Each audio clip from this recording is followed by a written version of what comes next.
Hello everyone, welcome back. This is the third tutorial class on operating system and it will be presented by myself Dr. Sudhir Mondal. Now coming to the content of this class, basically in this class we shall discuss some basic services that are provided by the operating system followed by the system call, and after that we shall discuss different structure that exist for the operating system, what are the different advantages and disadvantages for those structure of the operating system, and after that we shall discuss some basic concept of different um, frequently used term like sysgen, virtual memory, virtual machine, and booting of the operating system. Okay, so let's start. Coming to the first topic, that is the operating system service. So basically, an operating system provide an environment for the execution of the of any program that is called the process. Okay, so obviously it needs to be provided. It is needed to provide some basic service by the OS. So what are those service that is provided by the operating system? First of all, the program execution. So obviously, the system should be able to load any program from its memory and able to run that program, and it should also able to terminate that execution either normally or forcefully. So that is related with the program execution. Second point, that is the IO operation. IO means input output. So a running program may require input output like printer, mouse, or keyboard, etc., etc. So there should be some kind of facility so that an operating system can access this input output. Okay, and they should be able to move or may involve a file associated with the input output, like we want to print out a file. Okay, so this kind of service should be provided by the OS. Now coming to the third point, that is the file system manipulation. An OS should able to read, write, delete, or create any kind of file. Okay, and they should also maintain this different attribute related with this file correctly. Communication. Now, whenever a operating system or computer system is connected via networking, so the communication is implemented via shared memory or by the technique where messages are passing, in which messages are represented by the packet of information. So that should be provided by the corresponding communication, that is LAN WAN.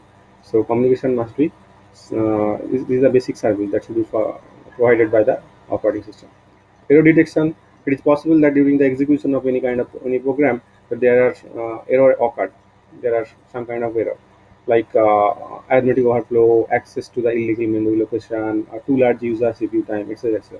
So obviously, an operating system should able to detect this kind of error and it should be displayed to the corresponding user, and it should able to stop that program if some this kind of error has been occurred. So coming to the resource allocation, so whenever a computer system is associated with the multiple user, so in that case, when multiple users are logged onto the system, so the resource must be allocated or must be shared to each of them. Now, this how these resources are shared among them, and this should be monitored by the operating system. So this is also an basic service. Accounting. So the operating system should keep track which user use how many and which kind of computer resource, that is related to the accounting part. And the last point is the protection or security. So the operating system should be responsible for both hardware and software security. And whenever a system, the operating system is used by multiple users, so there should be some kind of security or protection associated with all the information stored in the system. So all these 8 points should be provided by the operating system as a basic service. Clear? So those points are program execution, IO execution, IO operation, file system manipulation, communication, error detection, resource allocation, accounting, and protection. Fine? Okay. So these are the basic service. Now coming to the next part, that is the system call. So what is the system call? So basically, system call allows user level process to request some service from the operating system, which process itself is not allowed to do. Okay. So that is called the system call. So basically, this is the user level process. Consider a Windows 7 or Windows 10 platform. There is a command window like run. So if you type there msconfig, so all the process associated with the system will be displayed to you. So you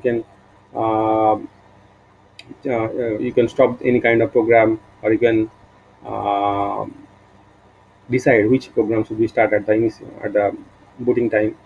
So all these things can be done. So this is called the like system call, and these are, as you already told, that these are available in the form of assembly language instruction. Okay, sometimes it is also given by some high level language program like C, B, C, P, L, etc., etc.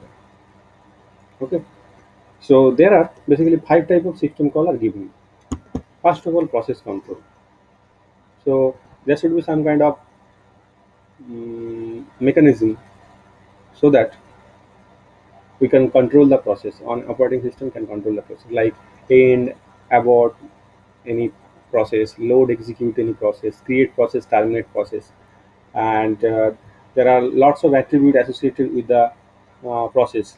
Okay, like execution time, process number, name, time. So all these attributes should be stored. Okay, so this to get the process attribute and to set the process attributes at the another function of OS. And wait time. So after creating new job or process, we may need to wait for them to finish their execution. So wait event and signal level. So when an event need to wait, that is called the wait event. And after when the process is executed after that waiting, so we can call it as the signal event. So all these things are associated with the process control. So all these things can be done using system call or some kind of user level instruction. Okay. Next is the file management. So you can easily create file, delete file, open file, close file, read, write out this requisition file. Requisition means to rewind or skip the end of the file. Get the file attribute. Obviously, each file is associated with a different kind of attributes. So we can get all the associated information by using some kind of instruction. Okay. So for each of the file, we need to be able to determine the values of the various attribute and set them if necessary. Next is the device management. We can request any kind of device or release device like input output. So suppose you send a file, you send a many file to the printer, and obviously the printer will print those files serially one by one, and it is possible that you can skip any kind of any file for the printing, or you can delete any file from the job so that it can skip, or it will not print that file. Okay, so that is request device, release device, read write reposition.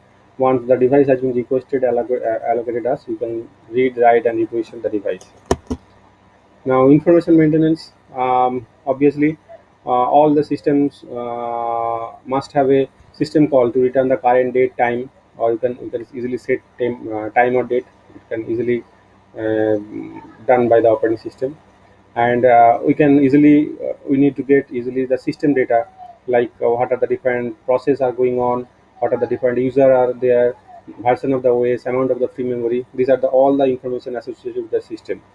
And get the process attribute, set the process attribute.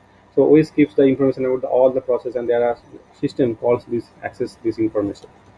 Okay, communication. So as we already discussed, that when an operating system is connected via networking, so there should be some kind of facility to exchange the communication between them. Okay, and that is provided by the operating system.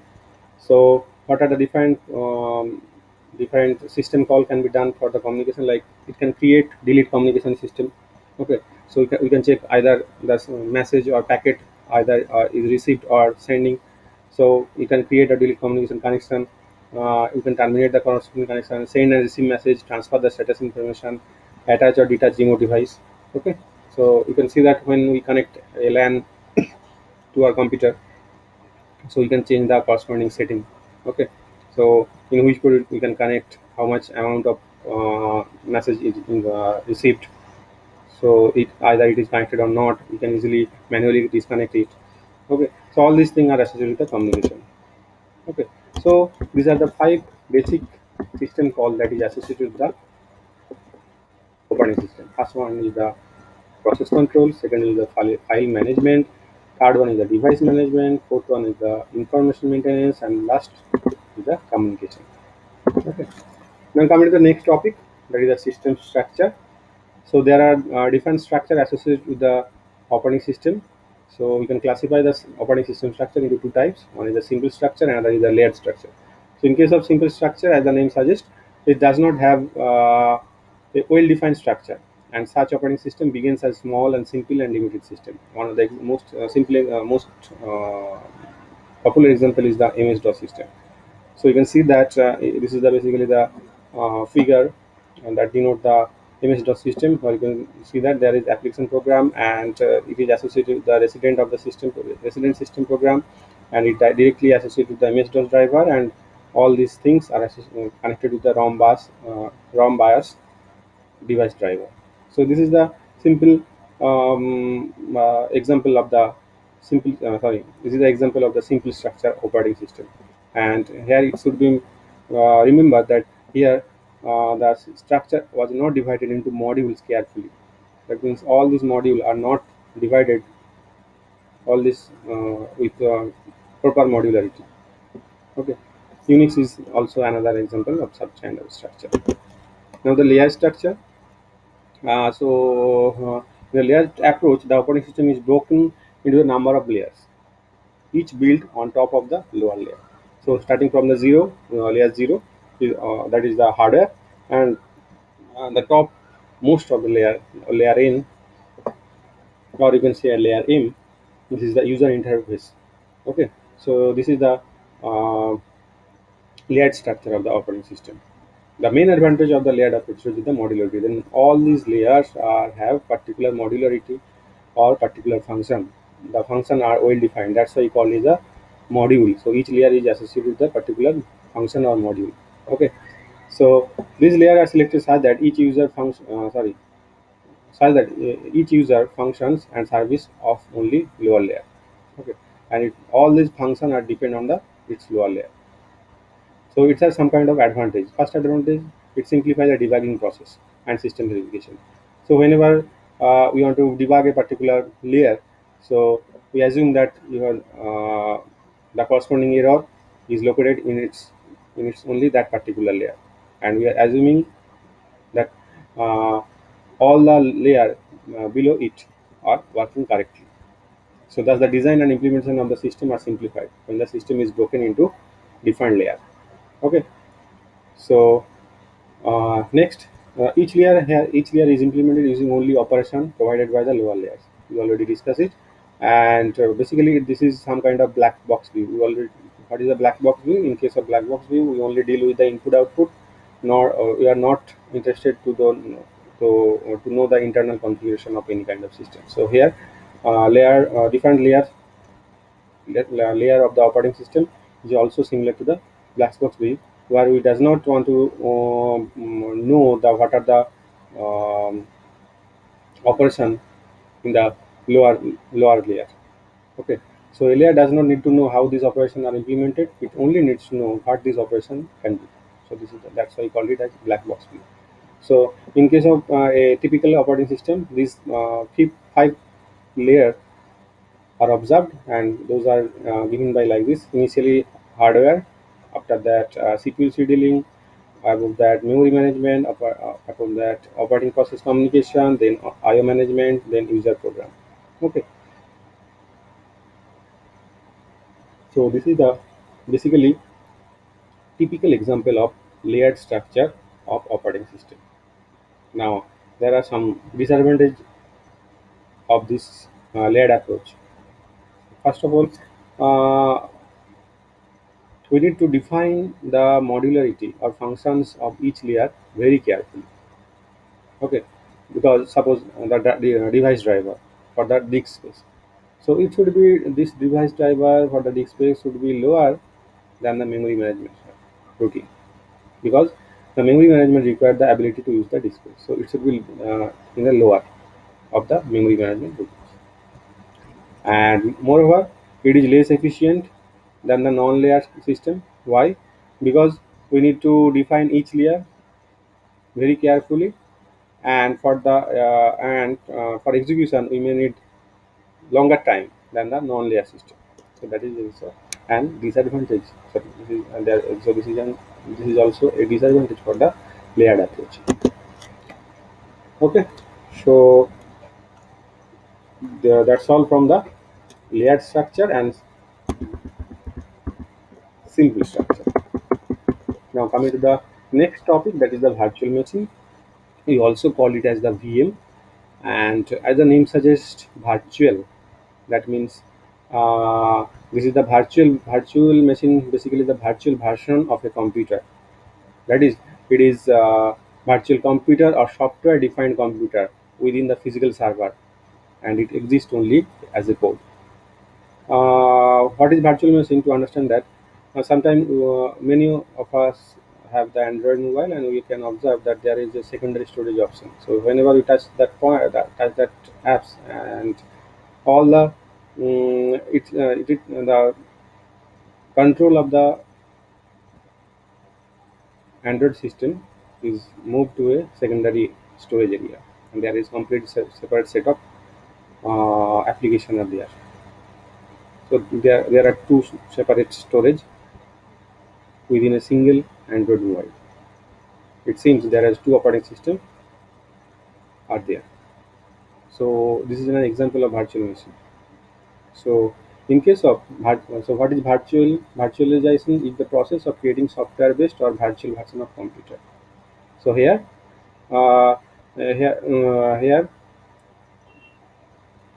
VM has some dedicated amount of CPU, memory, storage that are borrowed from the physical host of the computer. Okay, such as your personal computer or a remote server. Okay, so basically a virtual machine is a computer file typically called an image that behave like actual computer.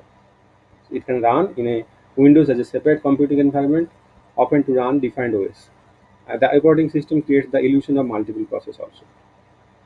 Okay, and each execution on its own processor with its own virtual memory. So you can see that this one is the normal and this one is the virtual memory operating system. So here given that all the process are control all the process associated with the kernel corresponding to a single operating system, and it is associated with the hardware. And in case of virtual machine, the resources of the virtual machine, sorry, in case of VM, the operating system, there are you can see that a single hardware is shared by the three virtual machines associated. So there are the three operating system, and those, there are three different process associated with the each of the operating system or kernel. But here the total hardware is shared by this all the virtual machines. But it is interesting to observe that these processes associated with the each of the virtual machine does not interfere with the other process, and you cannot access the other process from one virtual machine also. Okay, and the disadvantage of this virtual machine concept is difficult to implement because uh, the effort required to provide an exact duplicate of the underlying machine. So that is the disadvantage of it. Okay. Now coming to the next concept, that is the virtual memory. So do not forget the concept of virtual memory. Sometimes often the student will not able to differentiate between them. So virtual memory is completely different concept. So what is the virtual memory? So basically, it is a feature of the operating system that enables a computer to be able to compensate shortage of physical memory by transferring page of data from random access memory to disk storage. So what is it? So sometimes uh, when a program runs, the memory storage for the RAM runs low. So in that scenario, what will happen? So the process will temporarily access the secondary storage of the physical memory, and it is called as the virtual memory. Okay, so virtual memory comes into the concept when there is a shortage of physical memory because CPU can directly access RAM only. So when there is a shortage in the memory of the RAM for a large process, so temporarily we can access the physical storage, or sorry, secondary storage, that is stored on the hard disk. Okay, so this is basically the virtual memory concept. Now, for your revision purpose, uh, you already know that memory can be classified into two types. One is the main memory and another is the secondary memory. Main memory deals with the RAM, that means where the CPU can directly access, and secondary memory, that means another thing. um, RAM or main memory is volatile in nature. That means when the power is off, that means all the storage data will be lost there. And in case of secondary memory, this is the non-volatile in nature. That means when the power is off, the data can be also stored. And there are different kinds of secondary memory associated with it, like from earlier age, like magnetic tape, then magnetic disk, hard disk, and after that optical disk is there, and after that the latest was SSD, solid state drive. So basically, solid state drives are um, costly, but it has its capability, its speed are very much efficient over the magnetic tape or magnetic disk or optical disks. That's why you can easily get the 1 terabyte hard disk within a very small area. Yeah, so that is the advantages of the SSD type secondary memory. Now next part is the sysgen. So what is sysgen? Sysgen full form is system generation. Sysgen program obtain information concerning the specific configuration of the hardware system. So sometimes it is all operating system are designed to run in any class of machines with variety of input output or peripherals configuration. Okay, so when uh, an operating system is associated with any kind or different kind of peripheral system, so it should be able to configure or generated a file that is associated with the information related with the peripherals. Okay, so sysgen program obtain the information concerning the specific configuration of the hardware system. Okay, so to generate a system, we use a special program. The sysgen program reads from a given file and asks the operator of the system for information concerning the specific configuration of the hardware system. Like in case of Windows 7 or Windows 10. So just open the my computer and you can check the system properties. So whenever you click the system property, all the information associated with the hardware is showing. What is the operating system number, what is the key number, what are the RAM, what is the ROM storage, what is the frequency, all those information will be shown to you. So system properties is nothing but sysgen. Okay, so sysgen just show you the information related with the hardware, about the input output, or about the peripherals, about the RAM, about the hard disk, about its speed, everything. Okay. Now the last point that we will discuss, that is the booting. What is booting? You already know. So basically, it is a process to start a computer by loading the kernel. That is nothing but booting of a system. Okay. So most computer systems have a single piece of code stored in the ROM, known as the bootstrap program or bootstrap loader. And this code is able to locate the kernel, load its memory, and start its execution. So whenever you start the power button, so there is showing press F1 to boot. So just press the F1 and it will the kernel will be uh, kernel will be loaded and it will be able to find out the bootstrap program loader, and OS will be loaded in the main memory. Okay. Sometimes in many computer system, uh, two-step process is used, where a simple bootstrap loader fetch a more complex boot program from disk, which in turn load the kernel. So that is the booting.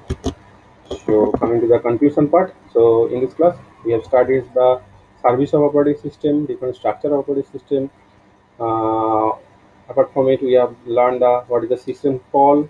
Then we have learned the concept of virtual memory, virtual machine, sysgen, and booting. Okay, so that's all. So I think this is the third class. So we have completed first two modules of your syllabus, and in the next class we shall discuss the process. What is the process and what is the process scheduling, CPU, job scheduling, all those things will be discussed in the next class. This is the references.